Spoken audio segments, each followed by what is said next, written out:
Halo Sobat Sehat dimanapun berada, kembali lagi bersama saya Dr. Ervan, dokter keluarga dan pengacara keluarga Anda. Pagi ini saya mendapatkan pertanyaan dari salah satu teman yang menanyakan apakah vaksin AstraZeneca itu aman. Dari beberapa bulan yang lalu dan juga beberapa hari yang lalu dikatakan bahwa memang efek sampingnya ini terjadi pada sebagian kecil penerima vaksin ini.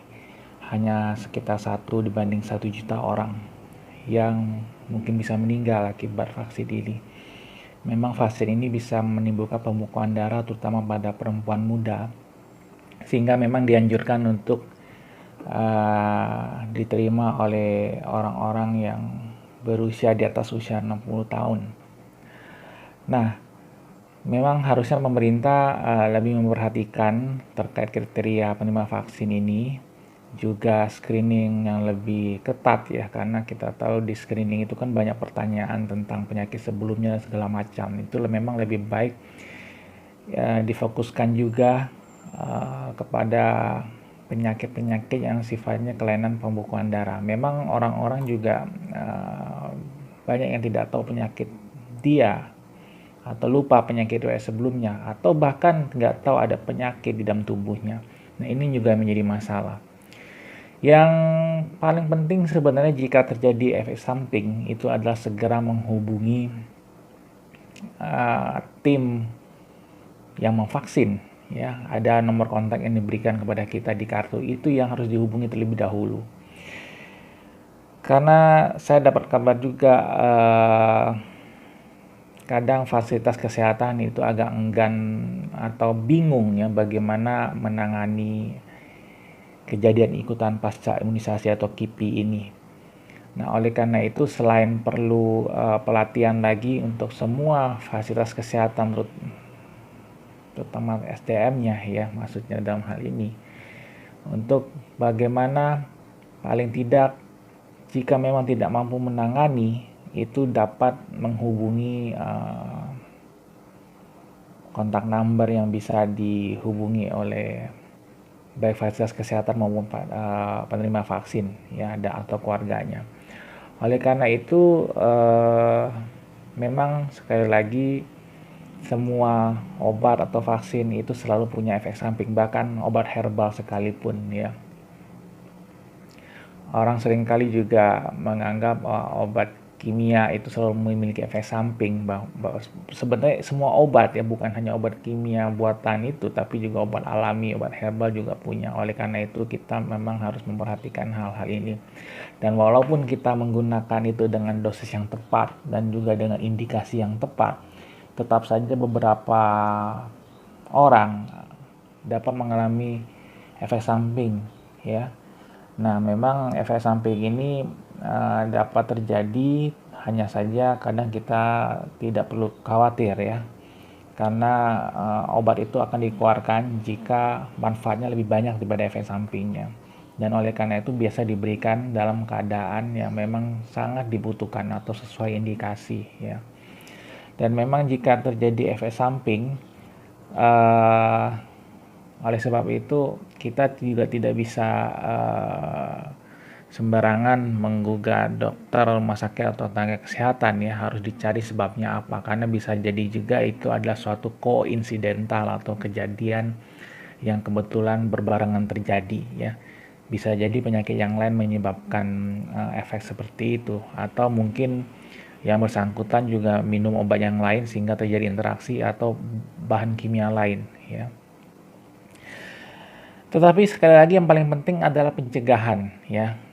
Ada beberapa hal yang mungkin kurang disorot dalam beberapa minggu ini, yaitu ya memang disorot, hanya saja bagi saya sepertinya banyak isu-isu yang kurang penting yang malah menjadi viral ya.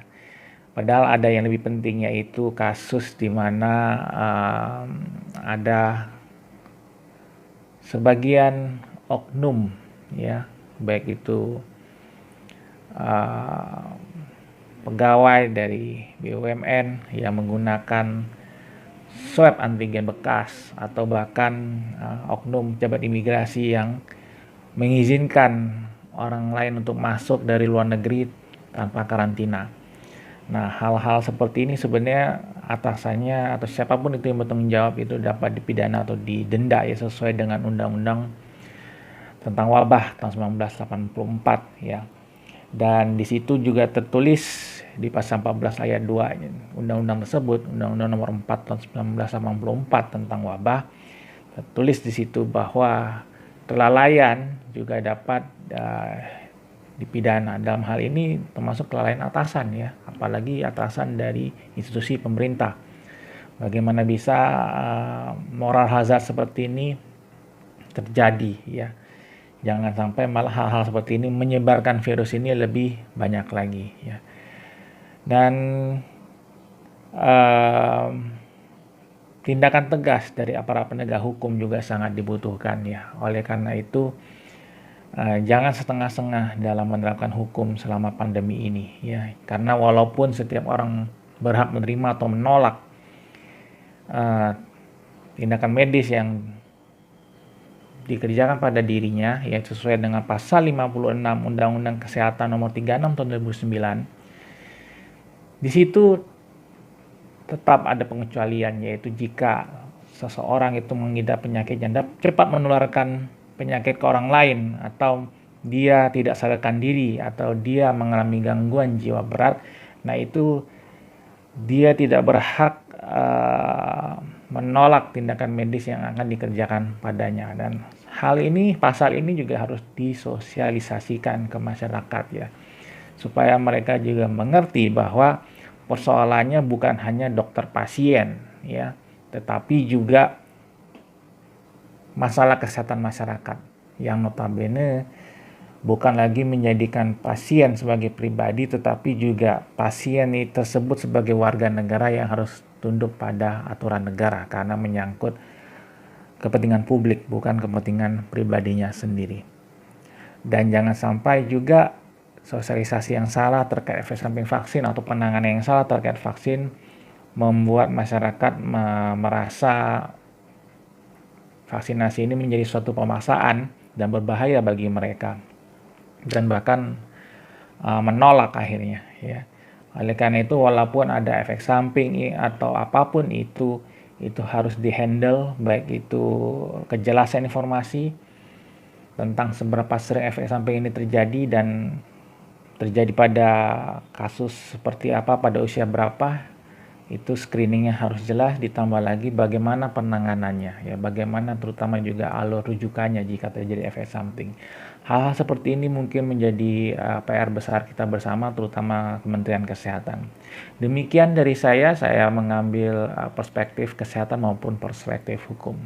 Terima kasih atas perhatian Bapak Ibu sekalian. Sampai jumpa di sesi diskusi kita selanjutnya. Salam sehat dan tetap jaga protokol kesehatan.